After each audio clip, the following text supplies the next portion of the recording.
E aí pessoal, Formiga Elétrica retomando aqui o formato de crítica de cinema em vídeo, fazia tempo, mas por conta dos problemas da pandemia, a nossa logística aí que deu tudo errado, né, nessa nossa decisão de migrar as críticas do formato escrito do site aqui direto para o canal, acabou não dando muito certo, mas agora a gente tenta retomar, fazer uma coisa um pouco mais regular, pelo menos para produções assim que realmente valham a pena, grandes produções, grandes lançamentos assim, mas mais importante que isso, que valham a pena de fato serem comentados aqui.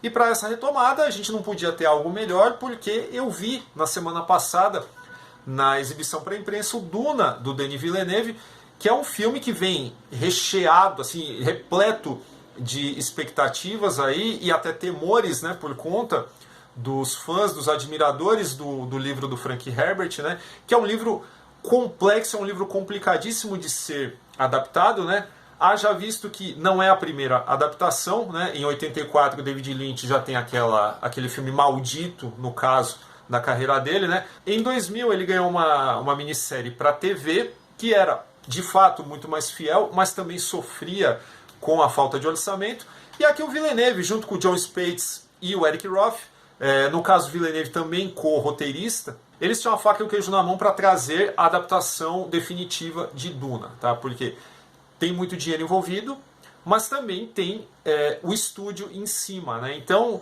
tudo isso era uma incógnita, né? Será que o cara conseguiria? E se você não sabe sobre o que é Duna, sobre o que se passa nesse universo, né? Bom, a sinopse, né, não difere no caso de livro e filme, então vamos lá.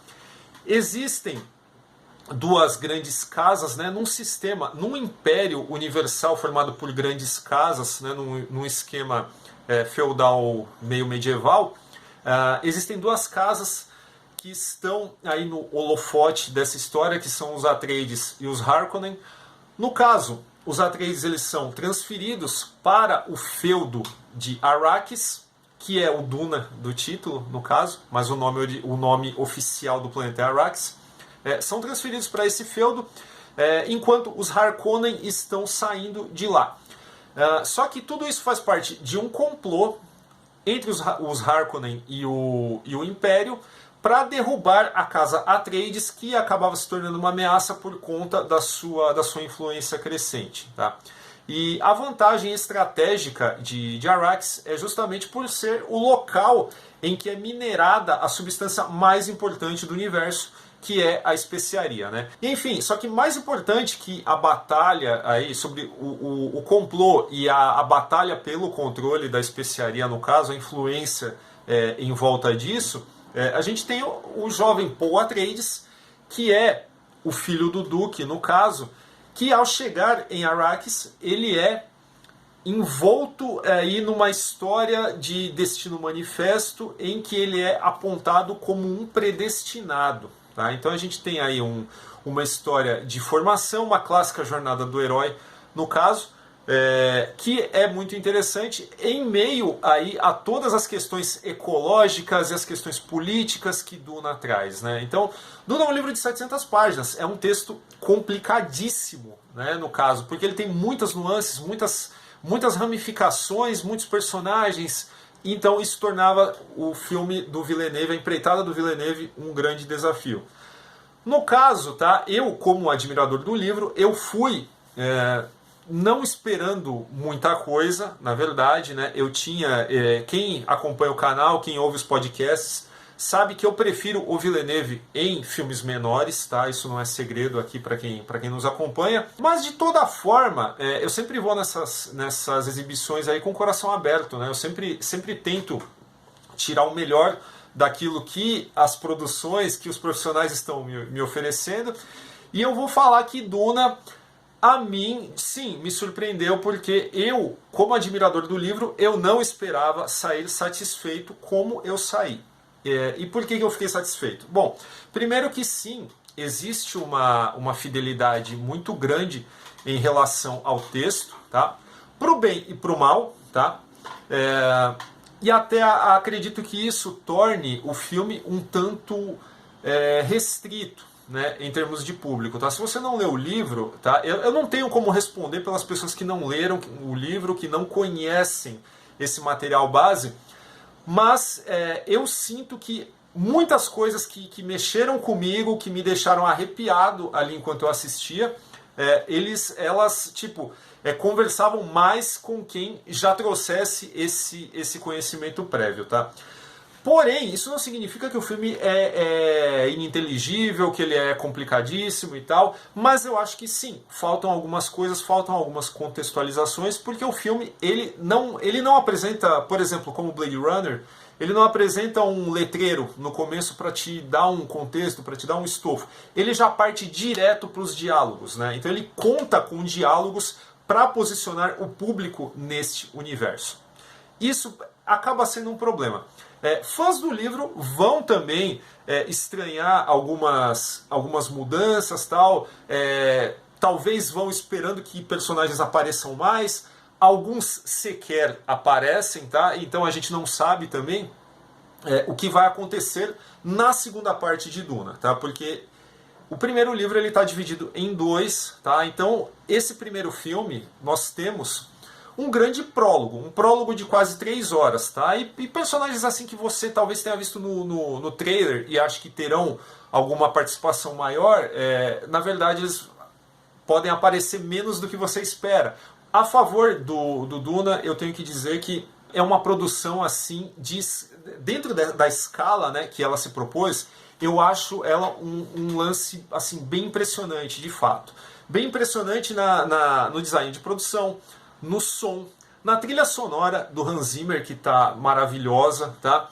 O elenco eu acho irretocável. Sinceramente, eu achei que poucas vezes eu vi um casting, assim, até para um filme desse tamanho, que fosse tão afinado, tão assim, todo mundo assim, sabe, se entregando, dando ótimas atuações no caso. E um destaque assim para o Timothée Chalamet, que faz o Paul Atreides. Finalmente nós temos um Paul Atreides, sabe, adolescente mesmo, alguém que sabe que convence na sua jornada, tá? E aqui a jornada dele nessa primeira parte do filme, a gente sente um pouco a vulnerabilidade desse personagem, as dúvidas, né, em volta dele, tá? É um filme que vai exigir muito do seu público, né, de prestar atenção, de lembrar de nomes, sabe, de ficar ligado naquilo que está acontecendo para absorver tudo melhor, tá? É um filme também que eu acho que é para ser visto mais de uma vez, isso não tem a menor dúvida, mas no geral, foram 2 horas e 45 minutos que eu fiquei, de fato, ali, interessado. Ele não caiu em momento algum, pelo menos para mim, tá? Mas, de novo, eu tenho que lembrar vocês que eu já conheço o livro há muito tempo, né? Eu já gosto desse universo, eu já tenho essa proximidade. Eu não sei, não conversei ainda com ninguém que esteja, sei lá, do outro lado, né, na outra parcela de público, né, que é quem não sabia de nada, né, não tinha nenhuma intimidade com esse universo. Então, nesse sentido, eu só posso dizer que eu acho que Duna ele é realmente um grande filme. Eu acho que o Villeneuve acertou muito mais do que nos seus 2 últimos filmes, tá? Isso para mim me encheu de expectativa para o segundo filme, tá? Embora eu tenha que deixar aqui as minhas ressalvas em relação a certas não liberdades, tá? Porque a liberdade ela não é uma coisa necessariamente ruim, mas algumas mudanças pontuais que foram feitas na jornada do Paul, que eu achei que não precisava. Seriam momentos em que o diálogo poderia ser cortado e eu acho que ficaria melhor. Em outros casos também, eu acho que personagens... eu falei que personagens não aparecem, mas tem personagens importantes também aqui, modificados dentro da sua jornada, que são um tanto simplificados. Por outro lado, você tem caracterizações visuais maravilhosas, principalmente do Barão Harkonnen, aí, que é o Stellan Skarsgård, que, assim, isso eu acho que é um grande acerto no filme em geral. E a caracterização do povo do deserto, né, os Fremen, né, liderados pelo Stilgar, que é o Javier Bardem. Também maravilhoso, não tenho nada para dizer disso. Eu acho que fica aí uma expectativa grande para o próximo filme, né, que ainda não teve aí um sinal verde oficial até quando eu estou gravando esse vídeo, mas é óbvio que vai acontecer, né, isso não tem como.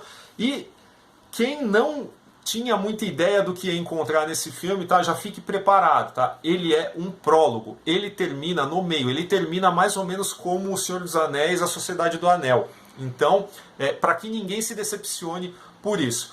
Mas é um grande espetáculo, é um grande filme, é um show em termos de técnica, de atuação e tal.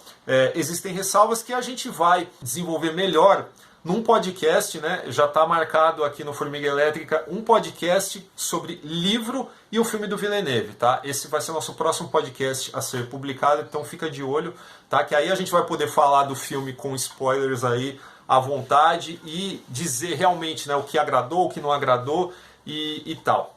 Beleza? Então é isso. Essas são as minhas boas notícias, né, no geral, sobre o Duna do Denis Villeneuve. E já estava quase esquecendo, né? Eu tenho que dar uma nota para o filme, tá? Eu serei modesto, tá? Porque eu ainda gostaria de ver de novo para confirmar algumas impressões que eu tive nesta primeira sessão. Mas, como nós fazemos aqui, de 0 a 5, eu dou 3,5 formigas para Duna do Denis Villeneuve. E que vem a segunda parte. Não perca nosso podcast. Se inscreve no canal aí se ainda não o fez, tá? Dá um like aí no vídeo. Comenta, diz aí se você é fã do Duna, do livro, se você gosta das outras adaptações, qual é que é a sua relação com o universo de Duna. E se você já viu o filme, por algum motivo, aí comenta também, tal. E é isso. A gente se vê. Até mais.